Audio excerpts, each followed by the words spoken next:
Hello everyone, welcome to job grade. My name is Ramendra. कैसे हैं आप सभी लोग? बढ़िया होंगे, स्वस्थ होंगे, मस्त होंगे। आज के इस सेशन पे हम लोग बात करने वाले हैं local currency trade agreement between the India and Indonesia. आप सभी ने अक्सर कहीं ना कहीं सुना होगा कि डॉलर का इम्पोर्टेंस बहुत ज़्यादा होता है।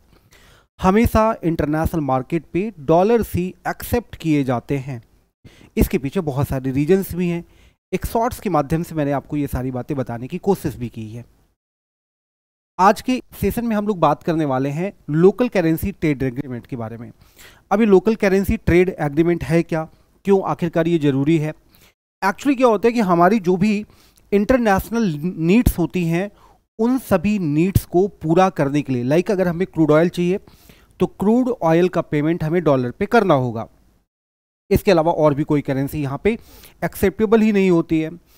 तो यहाँ पे हमने इंडोनेशिया के साथ एक एग्रीमेंट किया कि आपकी जो भी लोकल करेंसी है उसको हम अडॉप्ट कर लेंगे, मतलब हम उसको एक्सेप्ट कर लेंगे, और हमारी जो लोकल करेंसी है उसे आप एक्सेप्ट कर लेंगे। स्पेशली इस तरह के जो भी एग्रीमेंट्स होते हैं वो दोनों देशों की सरकारों के बीच होते हैं, या फिर जो भी वहाँ पे सेंट्रल बैंक होगी, जैसे अपने यहाँ आरबीआई है, तो वहाँ पे जो भी आपकी सेंट्रल बैंक्स है, जैसे इंडोनेशिया में जो बैंक है उसका नाम है बैंक इंडोनेशिया, और हमारे यहाँ आरबीआई है। तो हमारी आरबीआई ने वहाँ की बीआई के साथ एक एग्रीमेंट साइन किया है। ये एग्रीमेंट क्या साइन किया है? स्पेशली इस तरह के जो भी एग्रीमेंट्स होते हैं उन्हें एमओयू बोला जाता है। एमओयू का मतलब होता है मेमोरेंडम ऑफ अंडरस्टैंडिंग, यानी कि एक तरीके से बायलैटरल एग्रीमेंट होता है। तो यहाँ पर हमने एक बायलैटरल एग्रीमेंट किया है, और इस बायलैटरल एग्रीमेंट का पर्पज यहाँ पर यह है कि हम एक ऐसा सिस्टम डेवलप करना चाहते हैं कि हमारी जो करेंसी है वो आपके यहाँ एक्सेप्ट हो जाए, और आपकी जो करेंसी है उसे हम यहाँ पे एक्सेप्ट कर लेंगे। इस तरीके से हमने यहाँ पर प्लान किया है। हमारी जो करेंसी है वो इंडियन रुपीस है, और उनकी जो करेंसी है वो आपकी आईडीआर है, यानी कि इंडोनेशियन रुपया है। अब इससे यहाँ पर क्या फ़ायदा होने वाला है? स्पेशली अगर हम इसकी बात करें तो ये आपके एक तरीके से क्रॉस बॉर्डर ट्रांजैक्शन कहलाता है। क्रॉस बॉर्डर ट्रांजैक्शन का मतलब क्या होता है? क्रॉस बॉर्डर ट्रांजैक्शन का मतलब यहाँ पर होता है कि दो कंट्रीज के बीच एक तरीके से बायलैटरल अंडरस्टैंडिंग, बायलैटरल एग्रीमेंट, और ये बायलैटरल एग्रीमेंट इसलिए किया जाता है ताकि जो डॉलर्स की डिपेंडेंसी है उस डॉलर्स की डिपेंडेंसी को यहाँ पे कम किया जा सके। इससे फ़ायदा क्या होगा, नुकसान क्या होंगे, उस बारे पे भी यहाँ पे डिस्कस करते हैं। सबसे पहले हम यहाँ पे बात करते हैं फ़ायदा के बारे में। फ़ायदा यहाँ पर ये होता है कि हम जो भी पेमेंट करते हैं वो पेमेंट हमें यहाँ पर एफईआर के फॉर्म में करना होता है, फॉरेन एक्सचेंज रिजर्व के फॉर्म पे करना होता है। पर यहाँ पे इससे हमें थोड़ा सा फ़ायदा मिल जाएगा, यानी कि हम जो भी पेमेंट करेंगे वो पेमेंट हम इंडियन रुपीज़ पे कर सकते हैं। एक चीज़ ये, इससे फ़ायदा क्या होगा? फ़ायदा यहाँ पर ये होगा कि हमारा जो एफईआर है वो स्ट्रांग होगा। जब हमें इंडोनेशिया को डॉलर्स नहीं पे करने होंगे तो कहीं ना कहीं वो हमारे पास बचेंगे, और अगर वो हमारे पास बचेंगे तो इससे जो हमारा एफईआर है, फॉरेन एक्सचेंज रिजर्व है, वो फॉरेन एक्सचेंज रिजर्व हमारे यहाँ पर स्ट्रांग होगा। दूसरी बात, इससे नुकसान क्या है? इससे नुकसान यहाँ पर ये कि सपोज करिए कि अगर हमने इंडोनेशियन करेंसी यहाँ पे एक्सेप्ट कर ली और कल को हमारे टर्म्स इनके साथ बिगड़ गए, उस कंडीशन में जो इनकी करेंसी है उस करेंसी को हम यहाँ पे क्या करेंगे? ये सबसे बड़ा यहाँ पे मुद्दा है।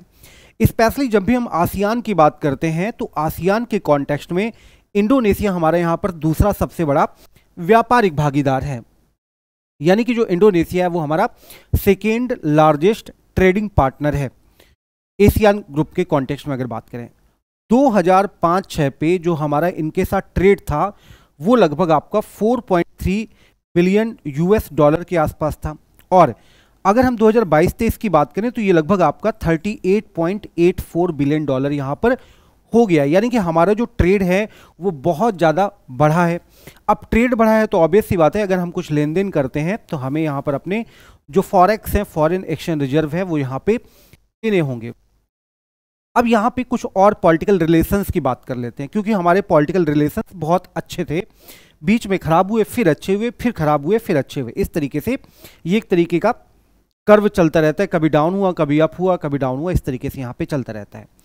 इंडोनेशिया की बात करें तो इंडोनेशिया 1945 पे इंडिपेंडेंट होता है, और इंडिया की बात करें तो इंडिया आपका 1947 पे यहाँ पे इंडिपेंडेंट होता है। ये आपका इंडोनेशिया यहाँ पे इंडिपेंडेंट होता है और 1947 पे आपका इंडिया इंडिपेंडेंट होता है। अब जब यहाँ पे ये इंडिपेंडेंट हुए, लगभग आपका 2 साल का डिफरेंस है। पूरे विश्व में 2 कंट्री मर्ज हो रही थी। आप देख रहे होंगे ये वो टाइम पीरियड है 1945-1947 वाला, जब सेकेंड वर्ल्ड वॉर खत्म हुआ। क्योंकि आपको पता है सेकेंड वर्ल्ड वॉर जो है वो आपका 1939 से लेकर 1945 तक चलता है। वर्ल्ड वॉर खत्म हुआ, यूरोप की कंडीशन बहुत ज़्यादा खराब हुई, तो ना चाहते हुए भी यूरोप की जो भी कॉलोनी थी उनको इंडिपेंडेंट करना पड़ा, उनको स्वतंत्र करना पड़ा। अब 2 समस्याएं, और मतलब स्पेशली एक समस्या, वैसे 2 समस्या। एक समस्या यहां पर और खड़ी हो गई थी कि उस समय 2 कंट्रीज बहुत ज़्यादा पावर में आ रही थी। एक आपका यूएसएसआर था और दूसरा आपका अमेरिका था, यानी यूएसए था। जो भी कंट्रीज इंडिपेंडेंट हो रही थी तो उनके सामने ऑप्शंस थे कि आप यहाँ पर यूएस पे शामिल हो या फिर आप जाकर यहाँ पर यूएसएसआर पे शामिल हो जाएं। अब हमने यहाँ पे गुलामी तो देख रखी थी, मतलब हमने यहाँ पे ये देख रखा था कि कॉलोनियल पीरियड पे क्या होता है, तो हम नहीं चाहते थे कि हम यहाँ पर किसी पे भी शामिल हो। ना ही हम यूरोप पे, ना ही हम यूएसए पर शामिल होना चाहते थे और ना ही हम यूएसएसआर में शामिल होना चाहते थे। अब इसी समय यहाँ पर एक एग्रीमेंट होता है या कॉन्फ्रेंस होता है जिसका नाम है बैंडंग कॉन्फ्रेंस 1955 पे। ये जो बैंडंग कॉन्फ्रेंस है ये इंडोनेशिया पे होता है। इंडोनेशिया पे ये जो कॉन्फ्रेंस होता है तो इस कॉन्फ्रेंस में ये बात बोली जाती है कि देखो, हमने अभी तक यूरोप के अंडर में रहकर चीज़ें देखी हैं, हमारा किस तरीके से एक्सप्लॉयटेशन हुआ है, क्या हमारे साथ हुआ है, वो हम बहुत अच्छे तरीके से झेल कर आए हैं। अब हम नहीं चाहते हैं कि कोई भी कंट्री हमारे ऊपर इस तरह की कॉलोनी इस्टेब्लिश करे, यानी कि हमारे ऊपर उपनिवेश स्थापित करे, हम नहीं चाहते थे। अब हमने यहाँ पे 1955 का जो बैंडंग कॉन्फ्रेंस है इसको आधार बनाते हुए 1961 पे हमने नॉन अलाइंड मूवमेंट किया, यानी कि हमने यहाँ पे गुट निरपेक्ष आंदोलन किया कि ना ही हम यूरोप वाले, ना ही हम अमेरिका वाले ग्रुप पे शामिल होंगे और ना ही हम यहाँ पे यूएसएसआर वाले ग्रुप पे शामिल होंगे। दूसरी बात, हमने यहाँ पे जो भी ईस्टर्न कंट्रीज हैं, अभी तक वेस्टर्न कंट्रीज का बोलबाला था, अब हमने यहाँ पे ईस्टर्न कंट्रीज के साथ अपने रिलेशन और ज़्यादा स्ट्रॉन्ग करने की कोशिश की। और 1991 ये वो पीरियड चल रहा है जब इंडिया पे एलपीजी आता है। एलपीजी का मतलब है लिबरलाइजेशन, प्राइवेटाइजेशन और ग्लोबलाइजेशन आता है। 1991 की डिकेड के अंदर हमने यहाँ पे लुक ईस्ट इंडिया जो पॉलिसी है, सॉरी लुक ईस्ट पॉलिसी है, इस लुक ईस्ट पॉलिसी पे हमने यहाँ पे फोकस किया। स्पेशली ये जो लुक ईस्ट पॉलिसी है ये 1991 पे आती है और इसका पर्पज होता है कि जो भी ईस्टर्न कंट्रीज हैं उन ईस्टर्न कंट्रीज पे हमारा यहाँ पे फोकस हो।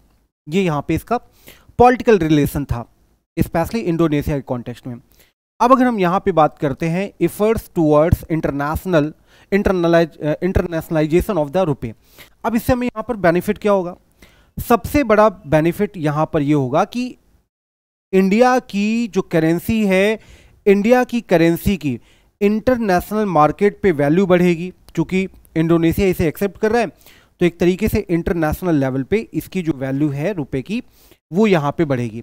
इसके अलावा रुपए की जो वैल्यू है वो और ज़्यादा इंक्रीज होगी, जैसे मसाला बॉन्ड हो गया, डेरिवेटिव्स हो गए, या जो भी आपके डिजिटल पेमेंट्स वगैरह होते हैं जैसे यूपीआई हो गया या फ़ोन पे हो गया, इस तरीके के जो भी डिजिटल पेमेंट्स होते हैं उन डिजिटल पेमेंट्स में रुपए की जो वैल्यू है वो और ज़्यादा यहाँ पे बढ़ेगी। साथ ही साथ यहाँ पर क्या हुआ कि जो यूपीआई है, यूपीआई को भी यहाँ पे प्रमोट किया गया। System like unified payment interface UPI have boosted international rupee based digital transaction, यानी कि यहाँ पे जो यूपीआई बेस्ड आपका डिजिटल लेन देन था उसको यहाँ पे बढ़ावा मिला। इसके साथ साथ कुछ ऐसी कंट्रीज थी जिन्होंने पहले यहाँ पे हमारे यूपीआई को एडॉप्ट कर रखा था, यानी कि जैसे श्रीलंका हो गया और जैसे आपका मॉरिशस हो गया। ये ऐसी कंट्रीज थी जो ऑलरेडी यहाँ पे हमारे यूपीआई को अलाउ कर चुकी थी, तो ये इसका यहाँ पे बेनिफिट मिला। इसके अलावा special vostro rupee accounts and currency swap agreement, इसके अलावा हमने यहाँ पर कई तरीके के और भी एग्रीमेंट किए, और ये जो एग्रीमेंट थे ये स्पेशली रुपए की वैल्यू को यहाँ पे प्रमोट करने के लिए थे। अगर हम यहाँ पे इसके बारे में बात करें तो हमने जैसे श्रीलंका वगैरह हो गया, जो भी आपके सार्क मेंबर्स हो गए, उनके साथ ये सारी चीज़ें हमने यहाँ पे ऑलरेडी कर रखी थी। तो ये यहाँ पर इसका पर्पस था और ये इस सेशन का फ़ायदा था जो आपको यहाँ पे बताना चाहता था कि हमने इंडोनेशिया के साथ एक एग्रीमेंट किया जिसपे हम यहाँ पर अपनी जो लोकल करेंसी है उसको यहाँ पे प्रमोट करेंगे।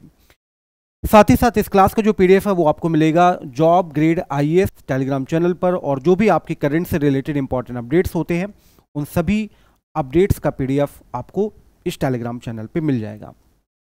इसके अलावा ये हमारे सोशल मीडिया प्लेटफॉर्म्स हैं, अगर आप हमें यहाँ पर ज्वाइन करते हैं तो जो भी हमारे एग्जाम से रिलेटेड अपडेट्स होते हैं वो सारे आपको यहाँ पे मिल जाते हैं, और जो भी हमारे बैचेस होते हैं उन सभी बैचेस की इन्फॉर्मेशन आपको इन सोशल मीडिया प्लेटफॉर्म से मिल जाती है। आज के सेशन में इतना ही, इसी तरह के और भी सेशंस आपके लिए लाता रहूँगा। जुड़े रहें जॉब ग्रेड आईएएस के साथ। Thank you so much.